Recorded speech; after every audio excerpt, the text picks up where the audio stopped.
سلطنت عثمانیہ جو کہ اپنے ادوار طے کرتے ہوئے نسل در نسل منتقل ہوتی رہی، اور ان کے آخری چشم و چراغ جو کہ عثمانی سلطنت کے 34ویں سلطان بنے، جن کا نام سلطان عبدالحمید ثانی تھا۔ سلطان عبدالحمید ایک سچے عاشق رسول، اسلامی قوانین کو لاگو کرنے والے اور حضرت عمر رضی اللہ تعالیٰ عنہ کی تعلیمات پر عمل پیرا ہوتے ہوئے اپنی رعایا کا خیال رکھنے والے ایک سچے خلیفہ تھے۔ آپ نے بہت سے ایسے کام سر انجام دیے کہ تمام تر یورپی ممالک، خاص کر یہودیوں کی مخالفت کے باوجود بھی آپ اپنے مقصد پر ڈٹے رہے، چاہے وہ مدینہ منورہ تک ریلوے لائن کی تعمیر ہو یا ترکی کو مضبوط بنانے کے لیے ایٹمی اقدامات کی ترسیل ہو۔ اسلام کا یہ سچا اور بہادر سپاہی 21 ستمبر سن 1842 میں استنبول میں پیدا ہوا۔ جب آپ کی عمر تقریباً 10 سال ہوئی تو آپ کی والدہ کا انتقال ہو گیا، اور آپ کی پرورش کی ذمہ داری آپ کی ستیلی ماں پر آن پہنچی، جنہوں نے انتہائی ذمہ داری سے اپنی سگی اولاد سے بڑھ کر آپ کی پرورش کی خدمات سر انجام دی، اور اپنی تمام تر جائیداد سلطان عبدالحمید ثانی کے نام کر دی۔ ناظرین، عبدالحمید ثانی ایک ہنرمند بڑھئی بھی تھے، اور آپ ذاتی طور پر اعلیٰ معیار کا فرنیچر خود تیار کیا کرتے تھے، جسے استنبول کے میوزیم میں آج بھی دیکھا جا سکتا ہے۔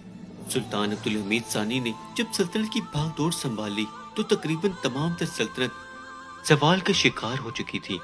بیرونی قرضوں میں ڈوبی ہوئی اس سلطنت کی بھاگ دوڑ کو جس دانش مندی سے سلطان عبدالحمید ثانی نے سنبھالا، وہ آپ کی عظمت کا منہ بولتا ثبوت ہے۔ اس وقت عورتیں رات کے وقت سڑکوں پر گھوما کرتی تھی، باحجاب ہونے کی روایت کو تو جیسے سبھی بھول چکے ہوں۔ آپ نے عورتوں کی بے پردگی کے خلاف سخت اقدامات اٹھائے اور پردے کو لازمی قرار دیا۔ آپ کی تمام تر رعایا نے آپ کے اس فیصلے کا خیر مقدم کیا اور اس پر عمل پیرا ہوئے۔ سلطان عبدالحمید کے بارے تاریخ اسلام میں ایسا واقعہ بھی ملتا ہے کہ جس نے تمام تر یورپ کو لرزا کر رکھ دیا۔ سلطان عبدالحمید ایک دن اپنے تمام وزیروں اور مشیروں کے درمیان موجود تھے کہ ایک حکومتی عہدیدار نے آپ کو آ کر یہ خبر سے آگاہ کیا، فرانس کے ایک تھیٹر نے رسول خدا صلی اللہ علیہ وسلم کی شان مبارک میں گستاخانہ ڈرامے کا انعقاد کیا ہے۔ جیسے ہی یہ خبر سلطان عبدالحمید نے سنی تو غصے میں آ کر فوراً اٹھ کھڑے ہوئے۔ اس ڈرامے کے بارے اخبارات میں اشتہار شائع کروائے گئے تھے۔ آپ نے فوراً فرانس کے سفیر کو طلب کیا۔ سلطان عبدالحمید نے فرانسیسی سفیر کی آنکھوں میں آنکھیں ڈال کر نہایت صفا خانہ لہجے میں کہا، اگر تم نے اس ڈرامے کو نہ روکا تو میں تمہاری دنیا تباہ کر دوں گا۔ اور یہ بات کہہ کر سلطان عبدالحمید نے اشتہار والا اخبار فرانسیسی سفیر کی طرف اچھال دیا۔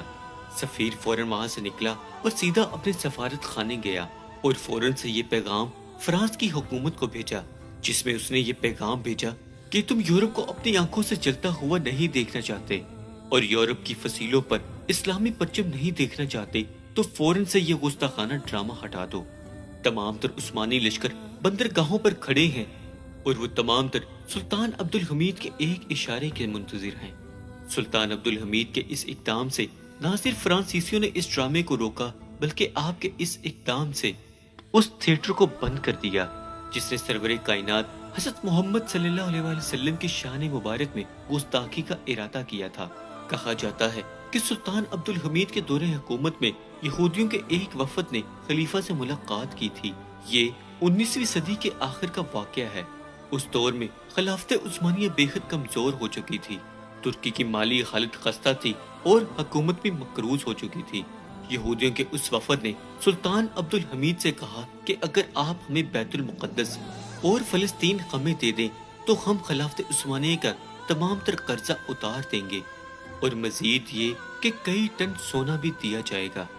چونکہ آپ ایک سچے عاشق رسول اور مسلمان تھے، آپ نے ان کی اس بات کا منہ توڑ جواب دیا اور فرمایا، اگر تم لوگ اپنی تمام تر دولت دے کر بھی بیت المقدس کی ذرا سی زمین بھی مانگو تو میں تمہیں ہرگز نہیں دوں گا۔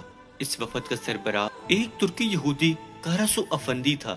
آپ کی اس بات کا کہنا تھا کہ خلافت عثمانیہ کے خلاف تمام تر یہودی متحد ہو گئے اور سازشوں کا ایک انبار شروع کر دیا۔